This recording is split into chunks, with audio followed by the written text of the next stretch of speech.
Hey there, friends and enemies, JoPaWrites here again, and today we got news about even more weapon buffs coming to Remnant 2 with the next update, courtesy of Ben Curtin, aka Very Tragic, on Twitter, who is the principal designer of Remnant 2 at Gunfire Games. Now, all these upgrades sound really interesting, and they're especially happening to underperforming weapons that just don't have a great place in the sandbox right now. First off, we have the Black Greatsword. This is a super fun weapon we just got with the new DLC. Increased base damage, increased charge speed, and increased damage per stack. This is all very nice, and hopefully will make this vault to the top of the melee list, because I think this one is incredibly fun. It is pretty awesome that they added this to the game. I can't wait to check it out. Rune Pistol. Increased WS damage, increased pre-burst fire rate, increased mag size, total ammo, mod reduced cost, increased orb duration, and increased healing. Very massive update for this one, and it's needed it. Honestly, the corrupted Rune Pistol has been good at times, but the regular Rune Pistol I feel like had fallen behind, and I'm glad to see it get some pretty hefty changes, and I can't wait to try it out for myself. I've already mentioned that with a lot of these updates. If you missed it, I did a video yesterday on the first half of the buffs that we know we're getting, so this is kind of a sequel to that, but I can't wait to try all these out and test them out in the boss rush mode and different builds.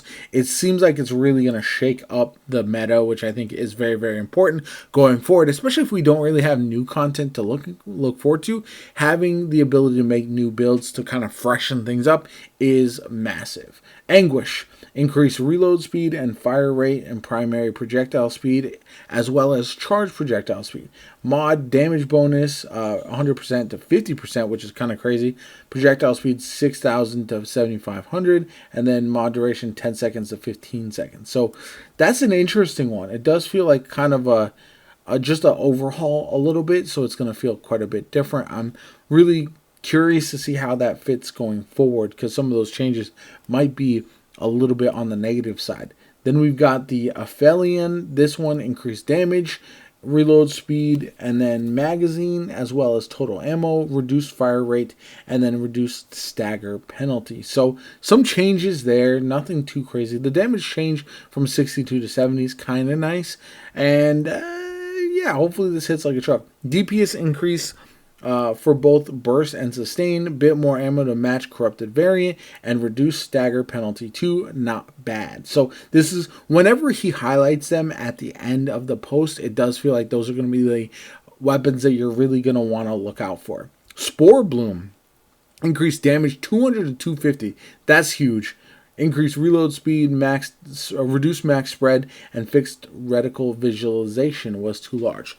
This is nice. I think the Spore Bloom is a very fun weapon, and one that I have not used nearly often enough, so I would love to put that back in the rotation with this update. So 200 to 250 is a nice chunk of a damage increase for sure.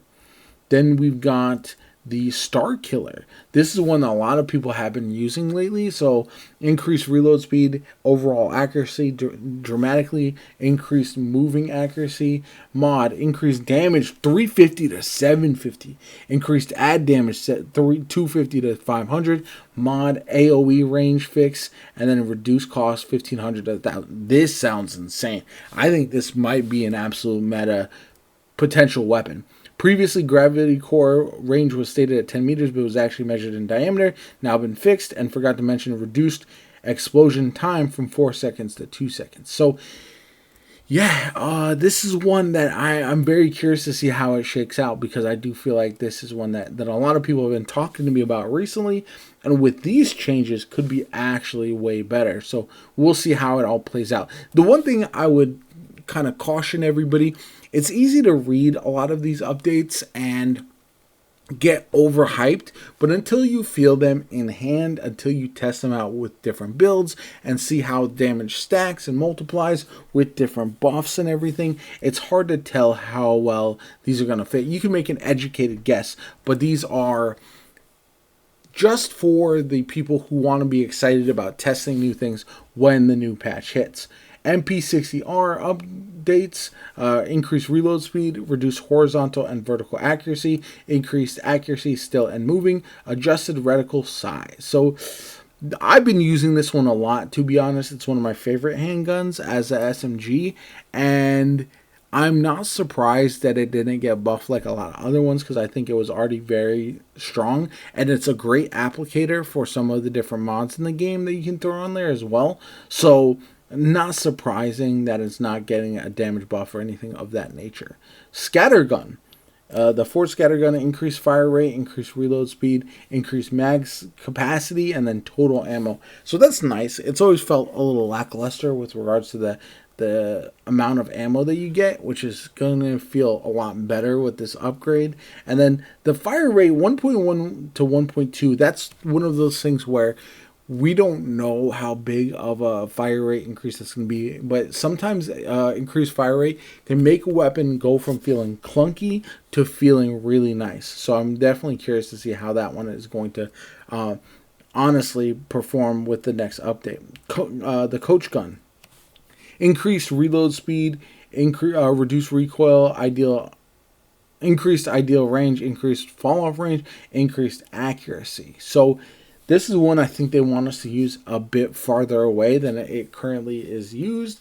No damage increase or anything like that. So again, I really feel like the changes here are good, and I don't know honestly where the Coach Gun fits, to be honest, compared to a lot of the other weapons. We have some long range weapons already that I feel like are just better for most builds. So again, this is one I'm not sure about, but we'll have to wait and see. And then some I missed yesterday that I posted my video before these actually were fully done. The hunting bow, increased perfect charge scalar, increased overcharge scalar, and increased stagger bonus. 5 to 10% sounds like a pretty nice chunk there.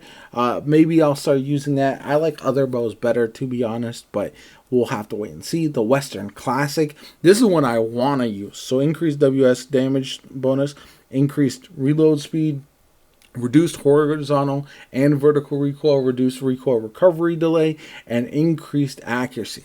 So if this feels really crisp as a revolver, I would definitely check this one out. But I just never really felt like I enjoyed using it as much as some other sidearms like the Tech 22 or the SMG.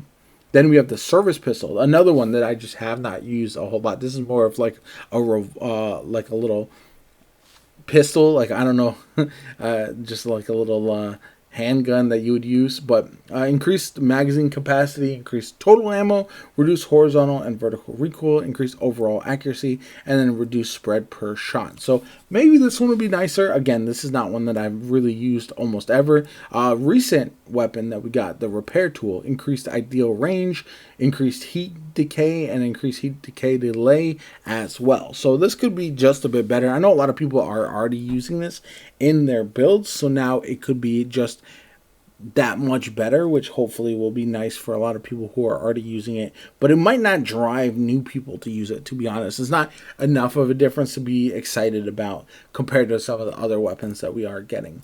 Then we've got the bolt driver. This one I do like a lot. Increased pre-burst fire rate, increased ideal range, reduced horizontal and vertical recoil. The pre-burst fire rate change increases both the burst DPS and sustained DPS. So this is definitely one that I'm going to throw back into my rotation and see how much I like it. I've used this one quite a bit over the course of time. The repeater, another pistol I really haven't used. Increased damage, reduced horizontal and vertical recoil, reduced recoil decay delay, and then increased overall accuracy. So again, all of these should feel crisper and better with this update. So that is very, very exciting news for everybody. So the Blackmore I went over yesterday. So that's all of them. As far as what I'm most excited about with this update, I think the bolt driver sounds pretty interesting. What is it? The Spore Bloom, I think, is the one that I'm really looking for. The Starkiller sounds like it's going to be wild. The Spore Bloom, I kind of combined a couple of these ones. but the Spore Bloom sounds like it's going to be a pretty nice change. Rune pistol, and then the black Greatsword is one of my favorites already, so I'll definitely be checking that one out. Anyway, let me know what you guys think in the comments down below. Are you excited about these changes like you were at the ones yesterday? That video really popped off, so I appreciate all the love and support. Let me know in the comments down below which weapon you're going to be trying out first. My name is JoPa. Have a good one. I'll catch you all later.